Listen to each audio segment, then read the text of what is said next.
Morning, it's the 6th of June 2022. On my own this morning, John stopped in bed. Who can blame him? It's raining, it's miserable. Flaming June. Flaming ink. To top it all off, on Saturday, I got a text message telling me a good friend had died. Really good friend he were. I loved him, and he loved me. What happened when I finished at Pitt in 1992, God knows how I did it, but I finished working on an acute psychiatric ward in Rotherham. I heard his name bandied about, Dave Scarrott, and he'd come on ward, and a big, fine, tall, good-looking fella, affable, really nice. Everybody loved him. And after a couple of years, he came on ward as a ward manager. He'd left school and been a nurse, and before 30 he'd managed a couple of wards, and he came to manage our ward. That period of time when I worked for him, well, my best part of my working life, because I absolutely had gone to work for nothing. I absolutely loved it, and it was down to him, really. He was so good with patients, you wouldn't believe it, so good with staff, whether it was consultant, psychiatrist or domestic, he treated them all equal and he treated them all with respect, and they all loved him. Rank or fail, they all loved him. And I loved him, and all I'm not ashamed to say. Had some real good times and some real good laughs. And one of the funniest things, we had this bloke on ward, and he'd slashed his wrist, made a good attempt to kill his son, and he'd had microsurgery, got splints on his wrist, he couldn't move his wrist, so he couldn't move his hands. So when he had to go to the toilet, he used to press buzzer, and he used to pull his trousers down, put him on the toilet, then he'd press buzzer. When he'd done, you'd have to wipe his ass. One of the low parts of the job, it had to be done. And he'd say, wipe it again. And then when he'd done it, he must have thanks, fucking, I don't, off he went, ignorant as hell. So I went to Dave and I said, I can't stand that fucker. I said, he's such a fucking ignorant twat. I mean, it's part of the job, has to be done, nobody wants to do it. So he said, next time he presses buzzer, Dave, he says, drop him on the toilet and fuck off round to the staff toilet. Let one of the lasses get him. So I thought, bingo, why did I think of that?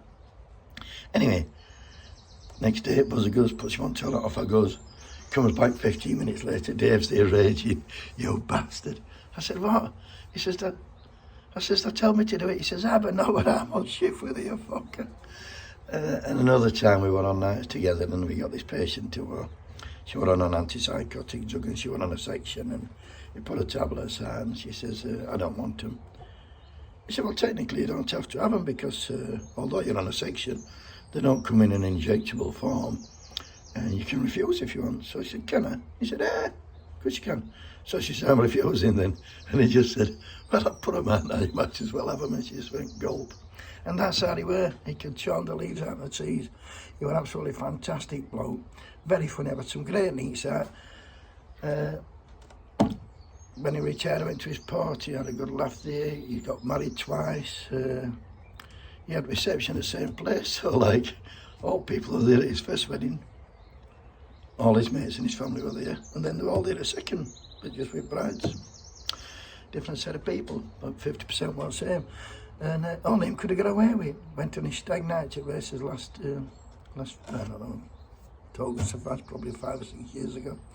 And even when he split up with his wives and that, he weren't down for too long. He won't tell how he's sent to be down. He took positives out of life, exactly how you should.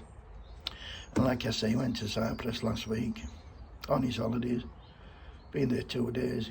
Got some raging infection, turned to sepsis, and he's dead, and I can't believe it. And anybody who knows him can't believe it. Well, he'd not been done work long. He just bought a new house, he got a new girlfriend. He was as happy as I've ever seen him. He got 5 kids who adored him, and he adored them. He got mates who adored him, and he adored them. And the thing is, he's gone. And the thing is, for me, if you got anybody out there, give him a fucking hug and tell him you love him, because this game, it don't last 2 fucking minutes, mate. Here today, gone tomorrow. Anyway, I can feel myself getting emotional, so I'll just say this, Dave. The pleasure was all mine. Rest in peace, love.